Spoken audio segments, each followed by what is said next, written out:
So as the clergy was rattling off the Book of Common Prayer and praying for the King of England, Samuel Cords threw the prayer book at the priest. Now, whether the priest ducked or was he a bad aim, do not know.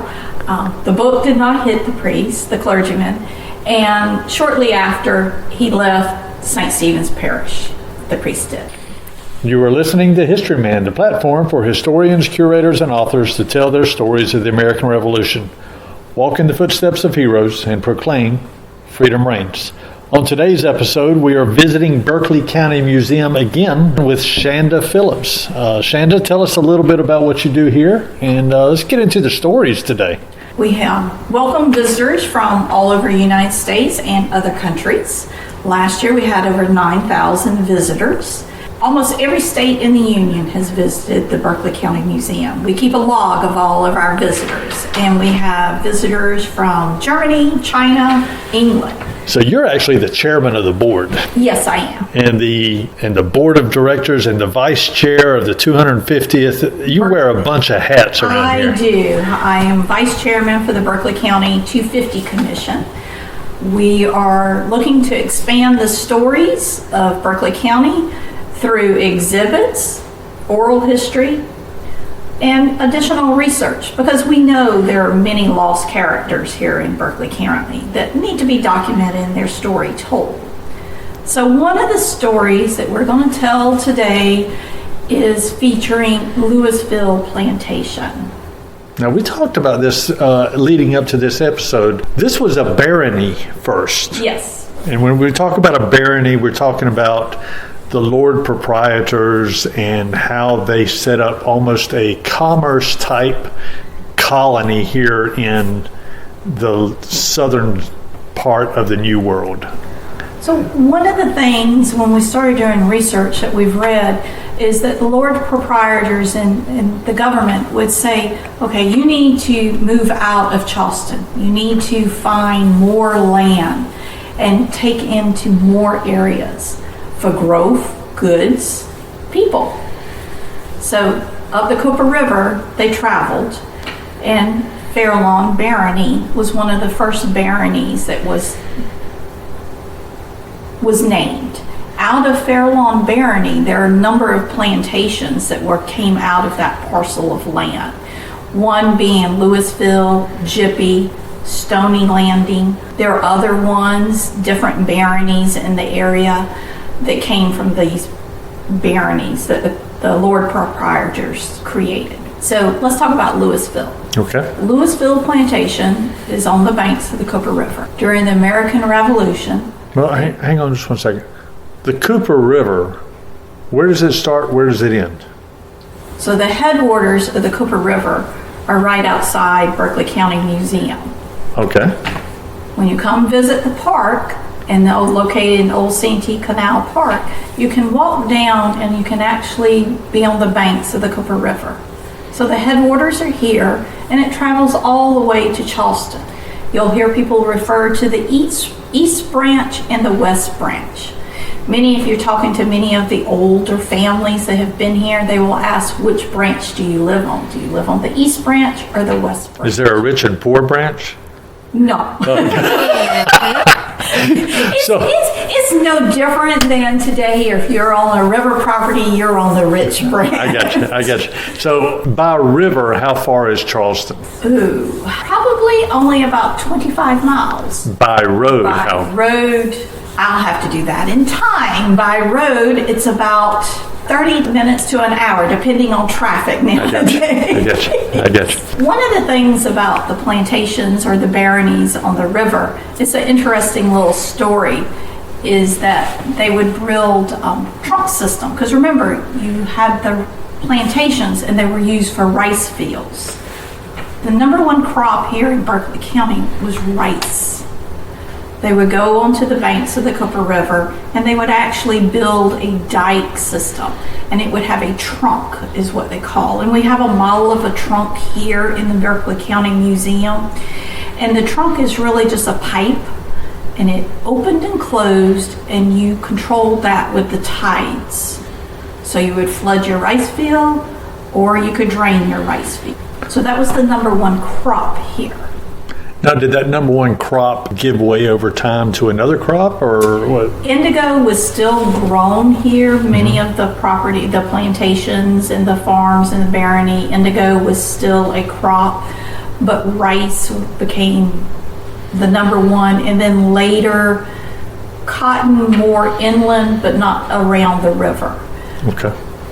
So one interesting story about the trunks and the piers they would build on their plantations is they would put a flag at the end of the plantation, and there would be a ferry that would travel up the Cooper River into the backwoods. And if you needed it to stop at your home, you would put the flag up. It's kind of like the flag on your mailbox. Yes. Okay. But it was a flag on your dock. Yes. Okay. So I thought that was always interesting that's how they knew whether to stop at that home or not. That is interesting. So Louisville, on the east branch of the Cooper River, it is still there today. You can see it by river. The house is still intact. It is privately owned. The interesting story is Keaton Simmons family was the owner of the plantation at that time, or the home during the American Revolution, because it wasn't really called a plantation. So his daughter was actually courting Wade Hampton. So Wade Hampton had slipped off and was coming to call on her. Well, for our listeners who may be from California or Washington or Oregon, or who is Wade Hampton? He's big here in South Carolina, but outside of South Carolina, he's not very well known. No, but he was one of our patriots here in South Carolina. And also, if I remember correctly, he is the grandfather of Wade Hampton, who was later governor of South Carolina. Right. After the Reconstruction. After Reconstruction. Right.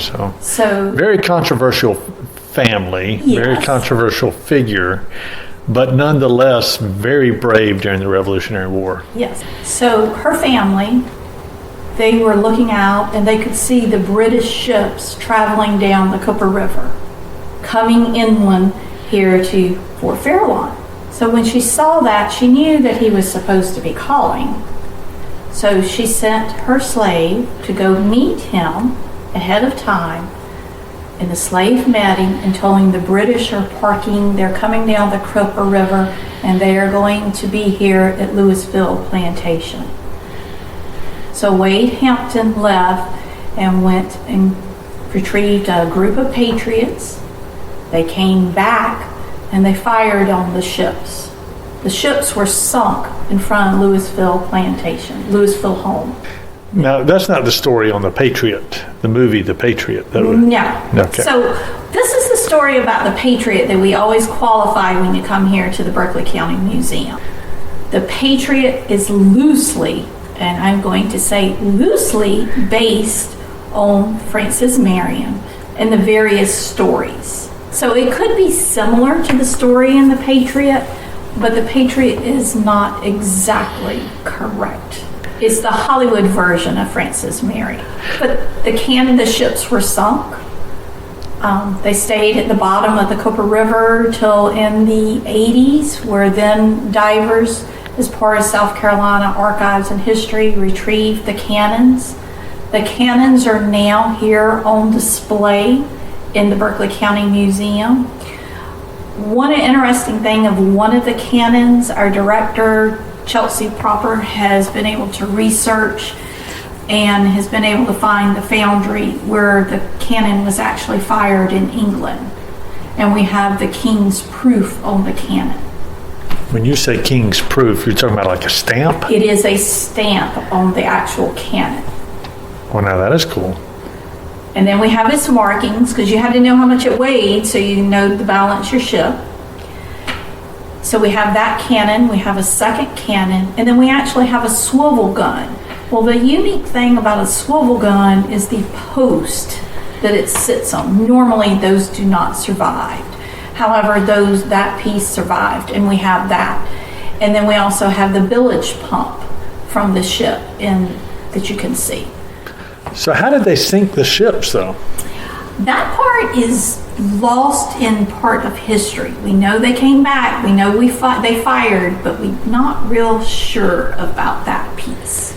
Because some of it becomes the legend, and some of it becomes the actual. So this is one of our legends that we're now trying to document further. So, yes. So that was right here. So who did Hampton bring with him to do that? Do you know?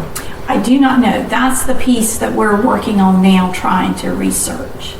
But another piece with that same house, with the Louisville home, Cornwallis actually visited the house. So the story is, he wanted them to prepare a meal. So they went, and Simmons, the master of the house, prepared mutton. Cornwallis did not trust what had been prepared and wanted his own chef to prepare his meal.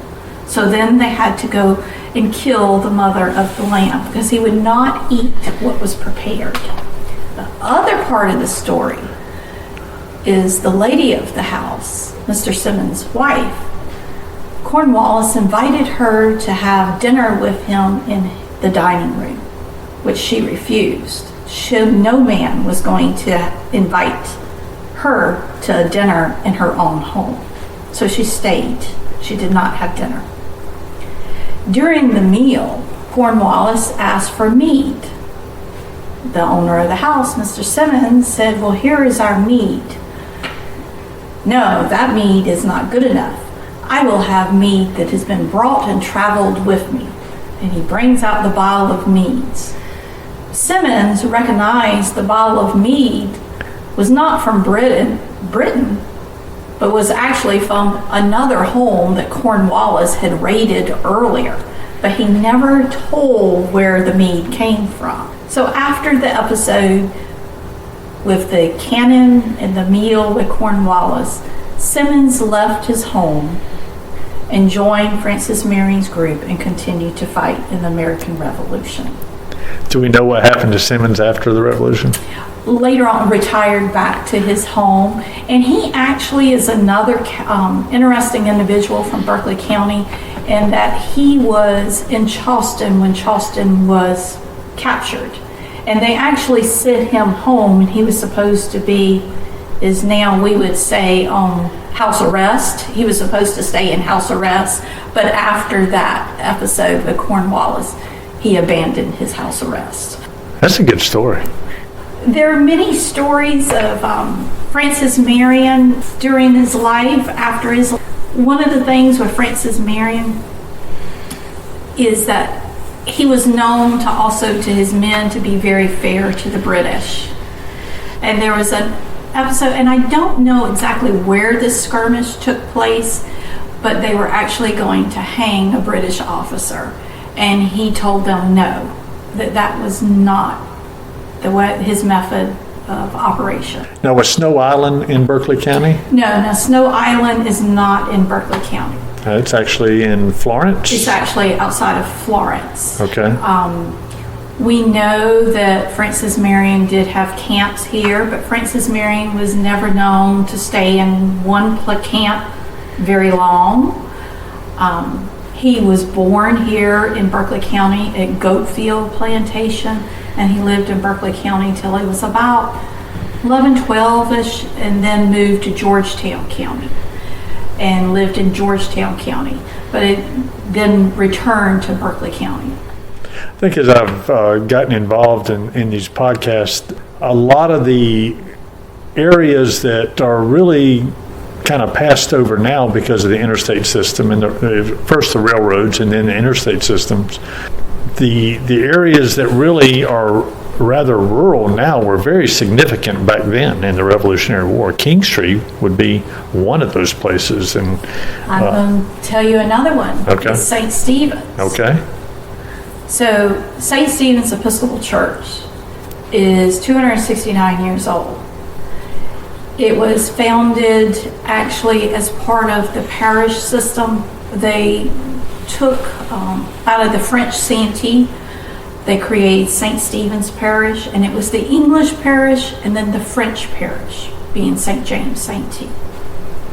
So So one of the stories of the American Revolution from St. Stephen's Episcopal Church was many patriots, loyalists, both attended the same church. Samuel Cords was on the American Revolution. He was a patriot, and the Cords family is from here in Berkeley County. He was attending worship. Well, this is an Anglican church, so they follow the Book of Common Prayer. At that time in the Book of Common Prayer, you had a piece that honored the King of England. Just like today, the Book of Common Prayer says we pray for our president. So as the clergy was rattling off the Book of Common Prayer and praying for the King of England, Samuel Cords threw the prayer book at the priest. Now, whether the priest ducked or was he a bad aim, do not know. The book did not hit the priest, the clergyman, and shortly after he left St. Stephen's Parish, the priest did. That's a good story too. I like it. And St. Stephen's Episcopal Church is very rooted also in history. It's a great, and we have at that cemetery, Nathaniel Green's grandson is buried there also. So many patriots at that cemetery. I am struck when you come here, just in how this place is laid out. You have great walking trails. You have the Fairlawn Fort, Redoubt Fort. You have the river here. And then when you walk up to the front of this museum, you have this quasi-submarine submersible thing sitting out front. Tell me a little bit about that and how that plays into Berkeley County. So, and I know it's not Revolutionary War, but it's a pretty good story. So that would be known as the Little David. So the Little David is a semi-submersible submarine. It was constructed here on the same grounds as the museum, right next to Fort Fairlawn. Okay. So another piece of American history right here at this site. And St. Julian Ravenel was the designer, and it was built here and is actually named the Little David. His wife named it because the thought was it was the Confederates going up against the Union Army, being David and Goliath. So the submarine was named the Little David. It was coal-fired. It had a boiler in it versus the Hunley that was man-fired. The David, they actually built a fleet of the Davids, which is a little bit different than when we think of the Hunley. So one of the Davids was used to strike the New Ironside ship in the Charleston Harbor. The ship was taken out of commission and did not return to the war. Now, after the war, we found pictures. There's a picture of one of the Little Davids underneath Trad Street used as fill material. One of the Davids was actually taken to West Point so the Union could study the technology of the semi-submersible.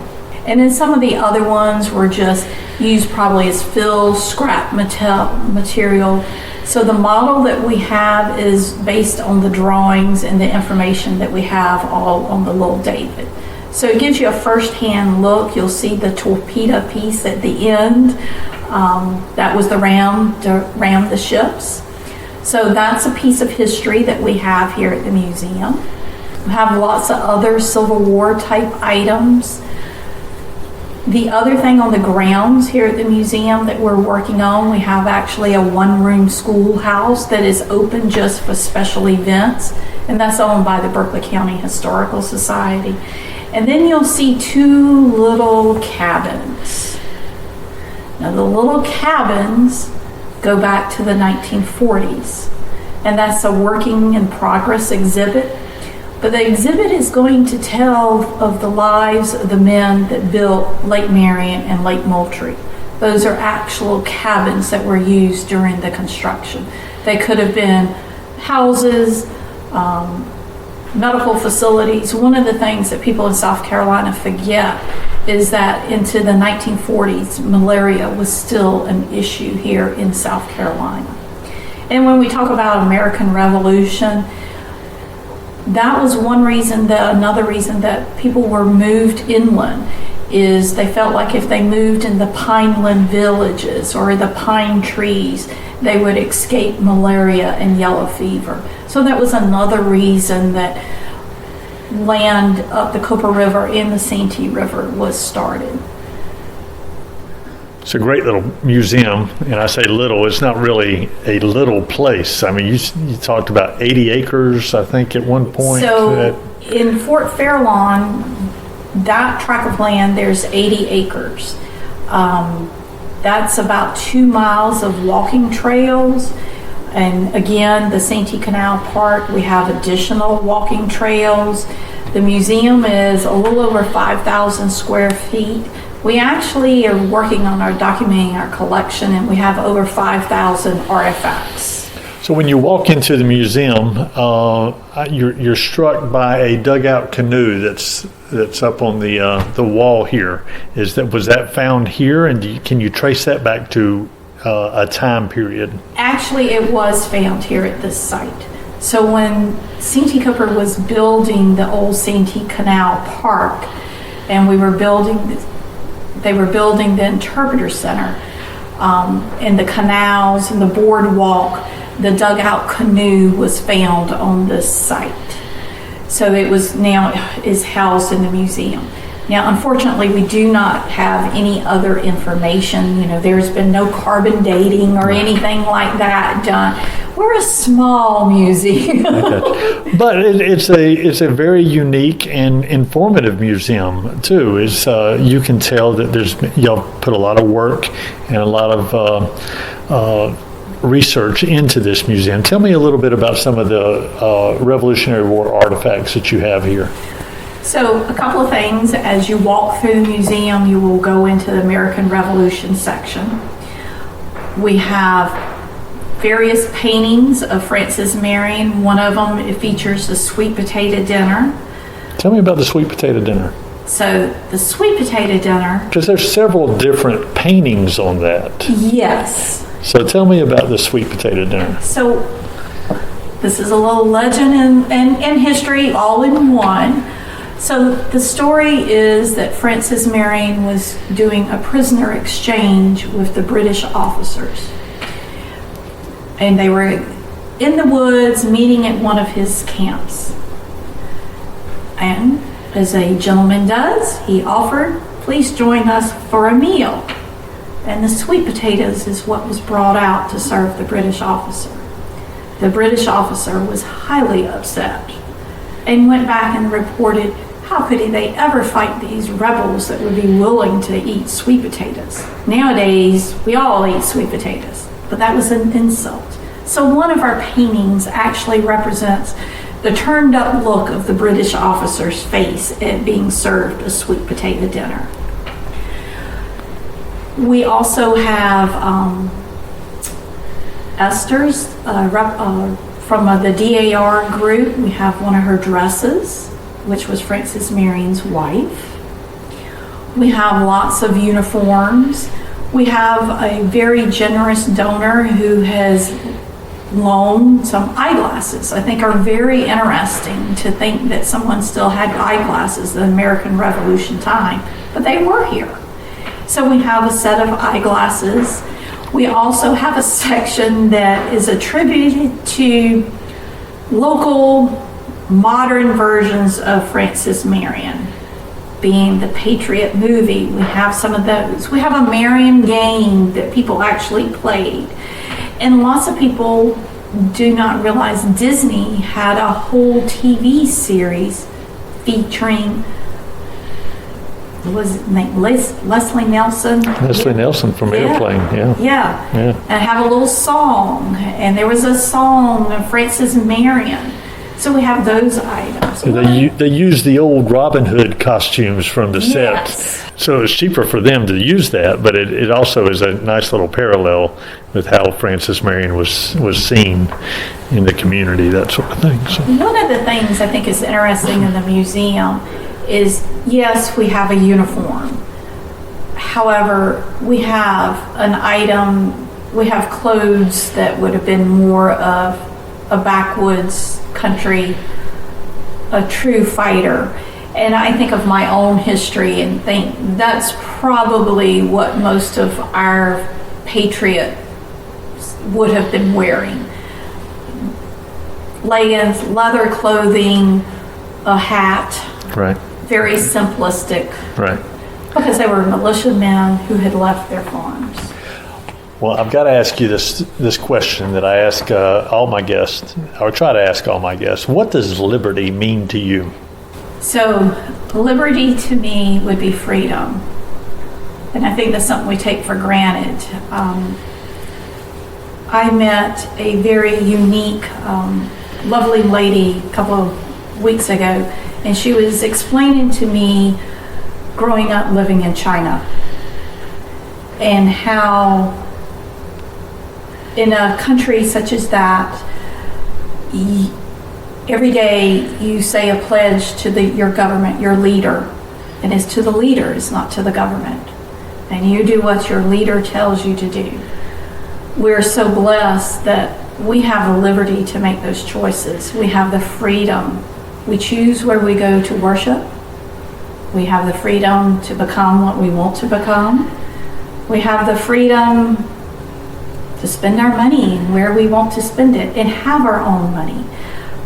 So liberty, what our forefathers did was give us that liberty to have the ability to make those choices. And that's a sacrifice I think we forget quite often, that we are blessed that we have that freedom. So that's what liberty is. They gave us that freedom. I appreciate it. Thank you.